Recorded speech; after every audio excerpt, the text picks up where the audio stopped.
दिनै 31 मे 2020 मायथाइ बाराया रबिबार गोथार सान इसोरखौ बाख्नायनाय सान। दिनैनि बे गोथार सानाव I.B.Gospel मिनिस्ट्रिनिफ्राय नोंथांमोन बयनिसिमबो प्रभु यीशु ख्रीष्टनि मुङै रोजा रोजा साबायखर जासियो, हामलायनाय जासियो। लोगोसे I.B.Gospel मिनिस्ट्रियाव नोंथांमोन बयखौबो प्रभु यीशु ख्रीष्टनि मुङै बरायनानै लाबाय। लोगोसे आङो हामबाय होनो प्रभु यीशु ख्रीष्टखौ, मानोना प्रभु यीशु ख्रीष्टआ जों बयखौबो मोजाङै मोजां दैदेनगासिनो दङ। बे गोब्राब सिचुएशननि गेजेरावबो, बेनिखायनो आं प्रभु यीशु ख्रीष्टखौ हामबाय होनो। गोबाव सम जाबाय लकडाउननि थाखाय गिर्जा न'आव थांनानै जों इसोरखौ बाख्नायहैनो हायाखै, अब्लाबो जों इसोरखौ खुलुमनायखौ नागाराखै। जोङो गाव गावनि न'आवनो इसोरखौ खुलुमगासिनो दङ, जोङो गाव गावनि न'आवनो इसोरखौ बाख्नायगासिनो दङ, जोङो मेथाइ रोजाबगासिनो दङ। दिनैबो जोङो गावनि न'आवनो आरोबाव जों इसोरखौ खुलुमबावदों। नोंथांमोनखौबो आङो खावलायो, नोंथांमोनाबो गाव गावनि न'आव थानानैनो इसोरखौ खुलुम, इसोरखौ गोसोखां, मानोना बेनो जोंनि बिगोमा इसोरानो, जिसु ख्रीष्टआनो जोंखौ पापनिफ्राय बासायग्रा, जोंखौ थैनायनिफ्राय उद्धार खालामग्रा। जिसु ख्रीष्टआनो जोंनि बिफा, जिसु ख्रीष्टआनो जोंनि बासायगिरि। बेनिखायनो बे बासायगिरि इसोरखौ जोङो खनफ्रोमबो रबिबाराव जोङो गाव गावनि न'आव थानानै इसोरखौ बाख्नाय। जोङो बे लकडाउननि थाखाय जे गभर्नमेन्टआ जोंखौ गिर्जायाव थांनानै फ्रिलि इसोरखौ खुलुमनो जोंखौ एलाउ होआखै, बेनिखायनो अब्लाबो जोङो न'आवनो थानानै जों इसोरखौ बाख्नायबाय था, बयबो इसोरखौ बाख्नायबाय था, प्रभु यीशु ख्रीष्टखौ बयबो खुलुमबाय था न'आव थानानैनो। दानिया फैदो जोङो दिनै मोनसे बे भिडिअनि गेजेरजों गोदान आयदा सोलोंबावनि। जोङो दिनै मोननै बाइबेल सिरि फरायनानै जोङो इसोरनि गाहाम बाथ्रा सोलोंगोन। बेवहाय जहननि 10:22 सिरियाव बेबायदि लिरदों, जिसुआ होनबाय, आंनो सिखांफिननाय आरो गोथाङा, आंखौ फोथायग्राया थैब्लाबो गोथाङै थागोन। सोमोनांथाव। आरो 22 सिरियाव बेबायदि लिरदों, आरो गोथाङै थानाय आरो आंखौ फोथायग्रा साफ्रोमबो जोबथाराजासे थैथारनाय नङा। बेफोर बाथ्राया जाहैबाय जिसु ख्रीष्टआ बुंनाय बाथ्रा।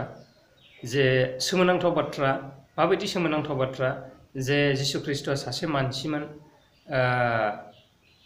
अब्लाबो बियो इसोरजोंनो फिसा हौवा महरै बे संसाराव दैथायहरजानायमोन। मानि थाखाय? जे मानसिफोरखौ पापनिफ्राय बोखांनो थाखाय आरो थैनायनिफ्राय बासायनो थाखाय, माने सोल एन्ड स्पिरिटनि थैनायनिफ्राय बासायनो थाखाय जिसु ख्रीष्टखौ इसोरा बे संसाराव थिनहरदोंमोन। बेबायदि बुंनो हानाय पावारखौ मोनदों। माबोरैहाय? जे इसोरनि बियो फिसा हौवा, आरो इसोरनि फिसा हौवाखाय मानसिखौ पापनिफ्राय बासायनो हानाय आरो थैनायनिफ्राय बारग'होनो हानाय, सोल एन्ड स्पिरिटनि थैनायनिफ्राय बारग'होनो हानाय बेहा एक्टियार दंमोन। बिनिखायनो बियो बे बाथ्राखौ बुंनो हादोंमोन। मा बाथ्रा? जिसुआ होनबाय मा बाथ्रा?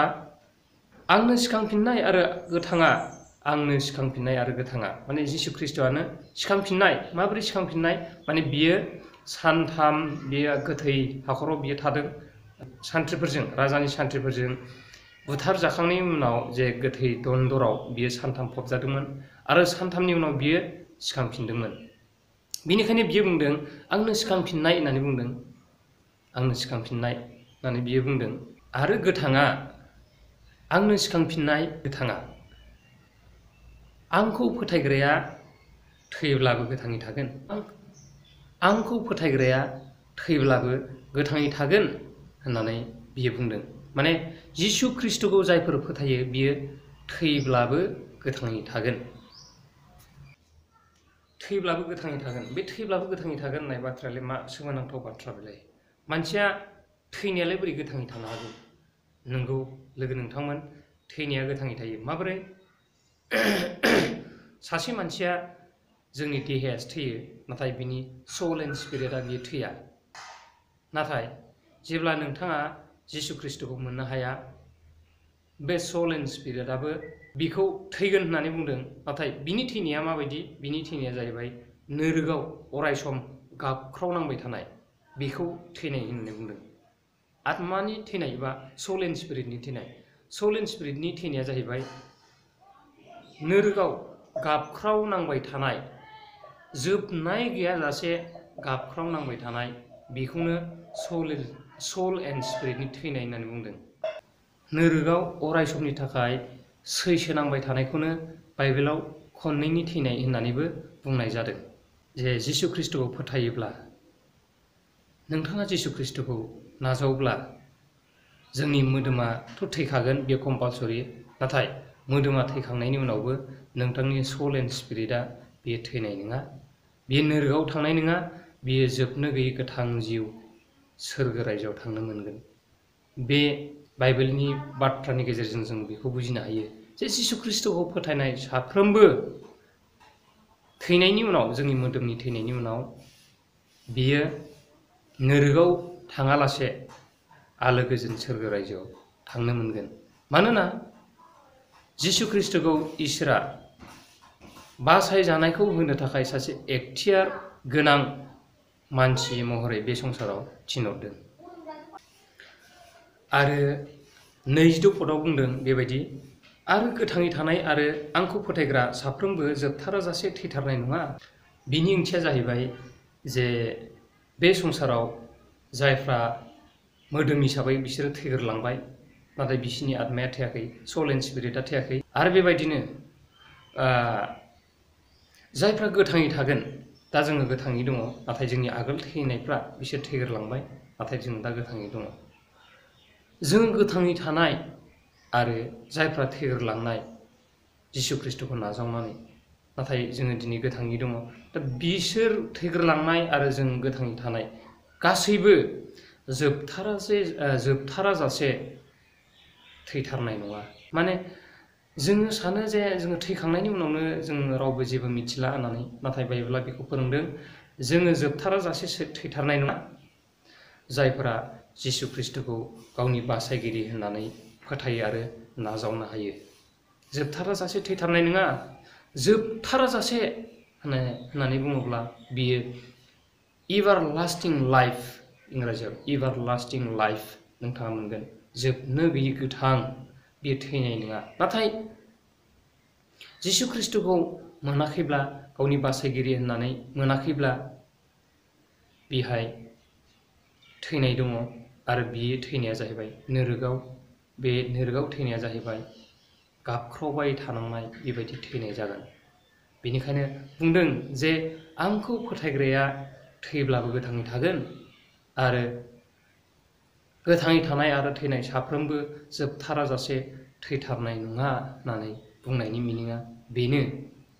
आं बारा गोबाव बुंनो सानासै आंनि लोगो नोंथांमोन, दिनै आं बेखिनि सुंद' बाइबेलनि बाथ्रानि गेजेरजों नोंथांमोननो बेखिनिखौनो फोरमायबाय। नोंथांमोना फोथायब्ला, इसोरनियाव भरसा दङब्ला, बे बाथ्राखौ फोथायोब्ला, बे बाथ्राखौ फोथायनायजोंनो आरो इसोरखौबो नोंथांमोना फोथायनो हागोन, जिसु ख्रिस्ट'खौ। आरो बे जिसु ख्रिस्ट'खौ फोथायनायजोंनो नोंथांमोना बासायजानायखौ मोननो हागोन। माने जोबथाराजासे गोथां जिउखौ नोंथांमोना मोननो हागोन, आरो नोंथांमोना जोबथाराजासे थैथारनाय नङा। आंनि लोगो नोंथांमोन, आं दिनै बे सुंद' भिडिअनि गेजेरजों नोंथांमोननो बेखौनो फोरमायबाय। आसा खालामो बे इसोरनि सुंद' बोसोनखौ सोलोंनायाव जों बयखौबो बोर होफ्लायथोंसै। आं बुंग्रा, नोंथांमोन खोनासंग्रा बयखौबो इसोरा बोर होफ्लायथोंसै। फोजोबनायनि सिगां आं नोंथांमोन बयखौबो खावलायो, नोंथांमोना आंनि चेनेलखौ दिनैसो नुसनदोंब्ला चेनेलखौ साबस्क्राइब खालामनानै ला, लोगोसे बेल आइकनखौ दाबायनानै ला। आरो भिडिअखौ नोंथाङा मोजां मोनदोंब्ला गुबुननोबो शेयार खालामनानै हो, जाहाथे इसोरनि बाथ्राखौ गुबुनाबो मिथियो आरो बासायजानायखौ मोननो हायो। दिनैनि थाखाय एसेनोसै, खुलुमबाय।